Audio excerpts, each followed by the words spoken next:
कुछ थोड़े से सूत्र आपको बताता हूं। अगर उन्हें थोड़ा ध्यान में रखें तो ब्रह्मचर्य की ओर जाने का रास्ता बहुत आसान हो जाएगा। संभोग करते समय जितनी तेज सांस होगी, संभोग का समय उतना ही छोटा होगा। सांस जितनी शांत और ढीली होगी, उतना ही संभोग का समय लंबा हो जाएगा। अगर सांस को बिल्कुल ढीला करने का थोड़ा अभ्यास किया जाए तो संभोग के क्षणों को बहुत लंबा किया जा सकता है। और जब संभोग के क्षण लंबे होंगे, तभी उसके भीतर से समाधि का वो अनुभव शुरू होगा, जिसका सूत्र मैंने बताया, निरहंकार भाव, ईगोलेसनेस और टाइमलेसनेस का अनुभव। इसलिए सांस बहुत ढीली होनी चाहिए। सांस के ढीली होते ही संभोग की गहराई खुलने लगती है, उसके राज प्रकट होने लगते हैं। और दूसरी बात, संभोग के क्षण में ध्यान दोनों आंखों के बीच, जहां योग आज्ञा चक्र बताता है, वहां हो। अगर ध्यान वहां हो तो संभोग की सीमा और समय 3 घंटे तक बढ़ सकता है। और एक गहरा संभोग आदमी को हमेशा के लिए ब्रह्मचर्य में स्थापित कर सकता है। सिर्फ इस जन्म के लिए ही नहीं, बल्कि अगले जन्मों के लिए भी। किसी बहन ने मुझे पत्र लिखा है और पूछा है, विनोबा तो बाल ब्रह्मचारी हैं, क्या उन्हें समाधि का अनुभव नहीं हुआ होगा? मेरे बारे में भी पूछा कि मैंने तो विवाह नहीं किया, मैं भी बाल ब्रह्मचारी हूं, तो क्या मुझे समाधि का अनुभव नहीं हुआ होगा? उस बहन से, अगर वे यहां मौजूद हों, मैं कहना चाहता हूं विनोबा को, मुझे या किसी को भी बिना अनुभव के ब्रह्मचर्य हासिल नहीं होता। वो अनुभव चाहे इस जन्म का हो या पिछले जन्म का। जो भी इस जन्म में ब्रह्मचर्य को पाता है, वह पिछले जन्म के गहरे संभोग अनुभव के आधार पर ही पाता है, कोई और रास्ता नहीं है। अगर किसी को पिछले जन्म में गहरे संभोग का अनुभव हुआ हो, तो इस जन्म के साथ ही वह सेक्स से मुक्त पैदा होगा। उसके मन में कभी सेक्स खड़ा नहीं होगा और उसे हैरानी होगी यह देखकर कि लोग क्यों पागल हैं, क्यों दीवाने हैं। उसे यह भी मुश्किल होगी कि कौन स्त्री है, कौन पुरुष है, ये पहचानने में और दूरी बनाए रखने में। लेकिन अगर कोई सोचता है कि बिना गहरे अनुभव के कोई बाल ब्रह्मचारी हो सकता है, तो वो ब्रह्मचारी नहीं होगा, सिर्फ पागल हो जाएगा। जो लोग जबरदस्ती ब्रह्मचर्य थोपते हैं, वे विक्षिप्त हो जाते हैं और कहीं भी नहीं पहुंच पाते। ब्रह्मचर्य थोपने से नहीं आता, वह अनुभव का नतीजा है, वह गहरे अनुभव का फल है, और वह अनुभव संभोग का ही अनुभव है। अगर वह अनुभव एक बार भी हो जाए तो अनंत जीवन की यात्रा के लिए सेक्स से मुक्ति मिल जाती है। तो मैंने 2 बातें कही।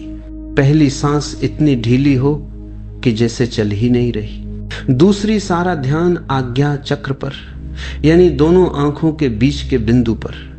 जितना ध्यान मस्तिष्क के पास होगा, उतनी ही संभोग की गहराई अपने आप बढ़ेगी, और सांस जितनी ढीली होगी उतनी ही लंबाई बढ़ेगी।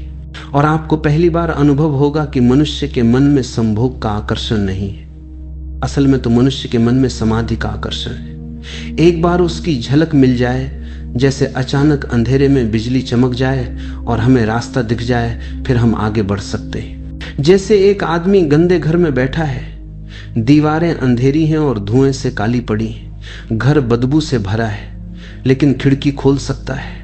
उस खिड़की से वह देख सकता है दूर का आकाश, तारे, सूरज, उड़ते पक्षी, और तब उसके लिए उस घर से बाहर निकलना मुश्किल नहीं रहेगा।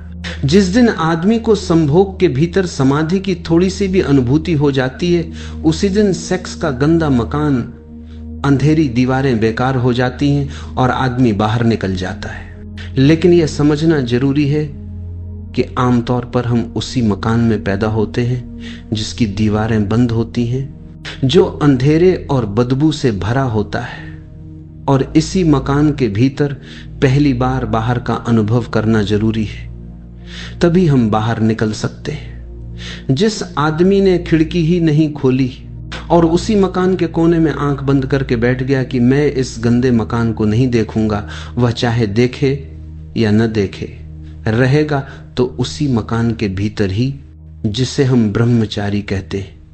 वे तथाकथित जबरदस्ती के ब्रह्मचारी असल में वे भी उसी सेक्स वाले मकान के भीतर हैं जितना कोई साधारण आदमी है। फर्क सिर्फ इतना है कि आप आंख खोलकर कर रहे हैं, वे आंख बंद करके मन में कर रहे हैं। जो आप शरीर से करते हैं वही वे मन से करते हैं। असल में फर्क कोई नहीं है। इसलिए मैं कहता हूं, संभोग के प्रति दुर्भाव छोड़ दो, समझने और प्रयोग करने की कोशिश करो और संभोग को एक पवित्र स्थिति दो। मैंने 2 सूत्र कहे, अब तीसरी एक बात है, संभोग के पास जाते समय भाव वैसा होना चाहिए जैसे कोई मंदिर में जा रहा हो, क्योंकि संभोग के क्षण में हम परमात्मा के सबसे करीब होते हैं। इसीलिए तो संभोग में परमात्मा सृजन का काम करता है और नए जीवन को जन्म देता है। हम क्रिएटर के सबसे पास होते हैं। संभोग की अनुभूति में हम सृष्टा के सबसे नजदीक होते हैं। इसलिए हम माध्यम बन जाते हैं और एक नया जीवन हमारे जरिए उतरता है। हम जन्मदाता बन जाते हैं। क्यों? क्योंकि सृष्टा के निकटतम वही स्थिति है। अगर हम पवित्रता और प्रार्थना से सेक्स के पास जाएं तो हम परमात्मा की झलक पा सकते हैं, लेकिन हम तो सेक्स के पास नफरत, दुर्भाव और कंडेमनेशन के साथ जाते हैं। इसलिए दीवार खड़ी हो जाती है और परमात्मा का अनुभव नहीं हो पाता। सेक्स के पास ऐसे जाएं जैसे मंदिर के पास जा रहे हो। पत्नी को ऐसे देखें जैसे वह प्रभु है, पति को ऐसे देखें जैसे वह परमात्मा है। और कभी भी गुस्से, नफरत, ईर्ष्या, जलन, चिंता या तनाव के क्षणों में सेक्स के पास न जाएं। लेकिन आमतौर पर उल्टा होता है। आदमी जितना चिंतित, परेशान, गुस्से में, घबराया हुआ या एंग्विश में होता है, उतना ही ज्यादा सेक्स की ओर जाता है। तुम प्रेम की बात करते हो, तुम चाहते हो कि मैं तुम्हें प्रेम समझाऊं, मगर मैं तुम्हें प्रेम कैसे समझाऊं जब तुम प्रेम के नाम पर एक भयंकर बीमारी को ढो रहे हो। तुम्हें जिस चीज से प्रेम है वह प्रेम नहीं है, वह केवल एक जरूरत है, एक भिखारीपन, एक गहरी असुरक्षा जो तुम्हारे भीतर बैठी है। तुम अकेले हो, भीतर गहरे शून्य से डरते हो। जब तुम रात को अकेले होते हो तो तुम्हें लगता है कि तुम बस नहीं हो। यह अकेलापन इतना काटता है, इतना चुभता है कि तुम किसी भी कीमत पर इससे भागना चाहते हो। और भागने का सबसे आसान, सबसे सामाजिक रूप से स्वीकृत तरीका है प्रेम। तुम एक स्त्री या एक पुरुष को खोजते हो और सोचते हो कि यह व्यक्ति आकर तुम्हारे उस खालीपन को भर देगा। तुम दूसरे के कंधे पर अपनी सारी जिम्मेदारियां डाल देते हो, अपने सारे दुख, अपनी सारी चिंताएं, और तुम इसे प्रेम कहते हो। हरा सोचो, क्या ये प्रेम हो सकता है? ये तो एक तरह का शोषण है। तुम दूसरे का उपयोग एक दवा की तरह कर रहे हो ताकि तुम अपने भीतर के खालीपन को भूल सको। जैसे शराबी शराब पीकर अपनी समस्याओं को भूल जाता है, तुम प्रेम का नशा करते हो। जब तुम किसी से कहते हो मैं तुम्हारे बिना जी नहीं सकता, तो ये प्रेम नहीं है, ये आतंकवाद है। तुम दूसरे पर एक भयंकर बोझ डाल रहे हो। तुम कह रहे हो कि मेरी जिंदगी अब तुम्हारे हाथ में है, अगर वह चला गया तो तुम मर जाओगे। यह तो एक तरह की ब्लैकमेलिंग है, और ब्लैकमेलिंग के आधार पर प्रेम कैसे खड़ा हो सकता है? तुम्हारा प्रेम एक सौदेबाजी है। तुम हमेशा हिसाब लगाते हो, मैंने तुम्हारे लिए यह किया, अब तुम मेरे लिए क्या करोगे? यह कोई हृदय का भाव नहीं है, यह तो बाजार का हिसाब किताब है, जहां लेन देन होता है, जहां नहा नुकसान देखा जाता है। तुम देते इसलिए हो ताकि तुम्हें वापस मिले, और जिस दिन तुम्हें लगता है कि वापस नहीं मिल रहा है, तुम्हारा सारा प्रेम पल भर में घृणा में बदल जाता है। अगर तुम्हारा प्रेम ईर्ष्या पैदा करता है तो ये प्रेम नहीं। अगर तुम्हारा प्रेम मालकियत पैदा करता है तो ये प्रेम नहीं। अगर तुम्हारा प्रेम बंधन पैदा करता है तो ये प्रेम नहीं। ये केवल अहंकार है जिसने प्रेम का खूबसूरत मुखौटा पहन रखा है। तुम्हारा अहंकार दूसरे को ऐद करना चाहता है ताकि तुम सुरक्षित महसूस कर सको। ये पिंजरा बहुत सुंदर हो सकता है, सोने का हो सकता है, मगर यह है तो पिंजरा ही, और पिंजरे में कोई जुश नहीं रह सकता। तुम खुद को देखो, जब तुम प्रेम में होते हो तुम हर पल डरे हुए होते हो कि कहीं वह व्यक्ति चला न जाए। ये डर कैसा? ये डर बताता है कि तुम्हारा प्रेम दूसरे पर आधारित है। तुम दूत पर आधारित नहीं हो। तुम दूसरे को अपनी खुशी की कुंजी बनाकर उसके हाथ में सौंप देते हो। ये तुम्हारी सबसे बड़ी गलती है और ये गलती तुम्हें कभी प्रेम तक नहीं पहुंचने देगी, क्योंकि प्रेम हमेशा निर्भय होता है, प्रेम हमेशा स्वतंत्रता देता है और तुम्हारा तथाकथित प्रेम हमेशा डर और बंधन पैदा करता है। अब इस बात को गांठ बांध लो, जिसे तुम प्रेम कहते हो वो प्रेम नहीं है, वो तुम्हारे भीतर के खालीपन से पैदा हुआ एक रासायनिक लोचा है, एक उन्माद है जो थोड़े समय बाद उतर जाएगा और पीछे छोड़ जाएगा निराशा, ऊब और नया खालीपन, और तब तुम फिर से नया नशा खोजने निकल पड़ोगे। यहीं से तुम्हारी यात्रा शुरू होती है इस भ्रम को तोड़ने से। जब तक तुम ये नहीं देखोगे कि तुम्हारा वर्तमान प्रेम एक भयंकर बीमारी है, तब तक तुम असली प्रेम की तरह एक कदम भी नहीं बढ़ा पाओगे। ये देखना ही पहला ध्यान है। असली प्रेम शुरू होता है अकेलेपन से, मगर उस अकेलेपन से नहीं जिससे तुम डरते हो। मैं बात कर रहा हूं स्वयं में होने के अकेलेपन की। तुम डरते क्यों हो अकेलेपन से? क्योंकि जब तुम अकेले होते हो तो तुम्हें एहसास होता है कि तुम भीतर से कितने खाली हो, तुम्हारे भीतर कितना शोर है, कितना दुहक है, कितनी अधूरी कामनाएं हैं। यह सब तुम्हें बेचैन कर देता है और तुम भागना चाहते हो। मगर अगर तुम इस अकेलेपन में भागो नहीं, बल्कि ठहर जाओ, आंखें बंद करो और बस देखो ये बेचैनी कहां से आ रही है, ये खालीपन कहां है। जब तुम इसे बिना किसी निर्णय के, बिना किसी विरोध के देखते हो तो एक चमत्कार होता है। वो खालीपन धीरे धीरे एक विशालता में बदल जाता है। वो शून्य जो तुम्हें डरा रहा था वो अचानक एक स्वर्ग बन जाता है। यह है पहला सत्य। प्रेम दूसरे को खोजने से पहले जुद को खोजने की यात्रा है। जब तुम अपने भीतर इस केंद्र को पा लेते हो जहां तुम पूर्ण हो, जहां तुम्हें किसी दूसरे की आवश्यकता नहीं रही, उसी क्षण तुम्हारे भीतर प्रेम का बीज बोया जाता है।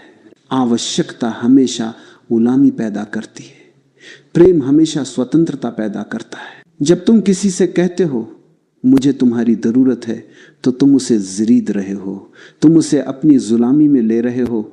मगर जब तुम भीतर से इतने भरे हुए होते हो कि अब तुम्हें किसी की जरूरत नहीं रही, तुम परिपूर्ण हो, तब भी अगर कोई व्यक्ति तुम्हारे जीवन में आता है तो वह जरूरत बनकर नहीं आता, वह एक आनंद बनकर आता है, एक उपहार बनकर आता है। तुम उसे कहते हो मैं तुम्हारे साथ होना चाहता हूं, इसलिए नहीं कि मैं तुम्हारे बिना अधूरा हूं, बल्कि इसलिए कि मैं इतना भरा हुआ हूं कि मैं तुम्हारे साथ इस आनंद को बांटना चाहता हूं। यह है प्रेम की सही शुरुआत। प्रेम मांग नहीं है, प्रेम बांटना है। मांग भिखारी करता है, बांटता सम्राट है। तुम जब तक भीतर से भिखारी हो तब तक तुम प्रेम नहीं कर सकते। तुम सिर्फ भीख मांगोगे। तुम दोगे भी तो इस उम्मीद से कि तुम्हें 4 गुना वापस मिले। यह फिर भीख ही हुई। तुम्हें युद्ध को भीतर से सम्राट बनाना होगा, और सम्राट बनने के लिए किसी राज्य की, किसी संपत्ति की जरूरत नहीं है। तुम्हें सिर्फ अपने भीतर के स्व को जानने की जरूरत है। जब तुम अपने भीतर के होश को जान लेते हो, जो तुम्हारी असली प्रकृति है, जो शुद्ध बुद्ध है, तब तुम पहली बार पाते हो कि तुम्हारे पास वह सब है जो तुम बाहर खोज रहे थे। तुम्हारे भीतर आनंद है, तुम्हारे भीतर शांति है, तुम्हारे भीतर प्रकाश है। जब यह प्रकाश तुम्हारे भीतर से फूटता है तब यह अपने आप चारों ओर बिखरता है। यह बिखरना ही प्रेम है। यह प्रेम कोई कर्म नहीं है कि तुमने किया, यह प्रेम तुम्हारा स्वभाव है कि तुम हो। सूरज को रोशनी देने के लिए प्रयास नहीं करना पड़ता।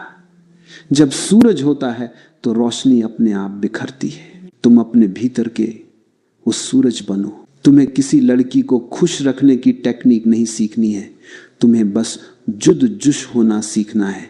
जब तुम भीतर से आनंदित होते हो तो तुम्हारे चारों ओर एक ऊर्जा क्षेत्र बन जाता है। जो भी इस क्षेत्र में आता है वह अपने आप आनंदित और आकर्षित हो जाता है।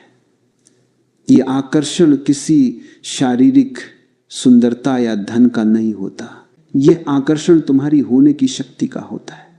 यह है असली शॉर्ट्स का मसाला। सिर सुध बनो, बाकी सब अपने आप हो जाएगा। जब तुम्हारे भीतर प्रेम का यह स्रोत फूटता है तब तुम किसी दूसरे व्यक्ति के साथ एक संबंध में नहीं पाते, बल्कि तुम एक नदी बन जाते हो जो दूसरे नदी के साथ बहना शुरू कर देती है। तुम जिस संबंध को जानते हो वह एक ठहरा हुआ, सजा हुआ तालाब होता है। तुम एक दूसरे के चारों ओर दीवारें खड़ी कर देते हो। ये मेरा पति है, ये मेरी पत्नी है, ये मेरा प्रेमी है। तुम तुरंत उस पर एक लेबल लगा देते हो, एक भानूनी बाह कर लेते हो, और बाह होते ही जीवन, प्रवाह, रस सब बात हो जाता है। तुमने कभी देखा है, जैसे ही तुम किसी रिश्ते को नाम देते हो उसी दिन से उसमें ऊब शुरू हो जाती है। तुम शादी करते हो और सोचते हो कि अब सब हो गया, अब कोई रोमांच नहीं, कोई खोज नहीं, अब तो बस कर्तव्य है, अब तो बस जिम्मेदारी है। यह संबंध प्रेम को मार देता है। प्रेम हमेशा बहता है। प्रेम रिलेशनशिप नहीं है, प्रेम एक रिलेटिंग है। रिलेशनशिप का अर्थ होता है एक बंधा हुआ, निश्चित, अथम हो चुका अध्याय। रिलेटिंग का अर्थ होता है हर पल एक नया मिलन, हर पल एक नई खोज, हर पल एक नई शुरुआत। जब तुम किसी से प्रेम करते हो तो तुम हर सुबह ये मत सोचो कि तुम उससे शादीशुदा हो या प्रेमी हो। तुम हर सुबह उसे एक अपरिचित की तरह देखो, एक नया व्यक्ति जिसे तुम आज पहली बार देख रहे हो। अगर तुम उसे आज भी प्रेम कर सकते हो, अगर आज भी उसके भीतर तुम्हें कुछ नया अनूठा दिखता है, तो ही तुम्हारा प्रेम जीवित है। तुम्हारा प्रेम याददाश्त पर नहीं टिका होना चाहिए। तुम कहते हो मैंने इससे 5 साल पहले प्रेम किया था, इसलिए आज भी मैं इससे प्रेम करता हूं। यह मूर्खता है। अगर तुम्हारा प्रेम 5 साल पहले की याददाश्त पर टिका है तो तुम्हारा प्रेम मर चुका है।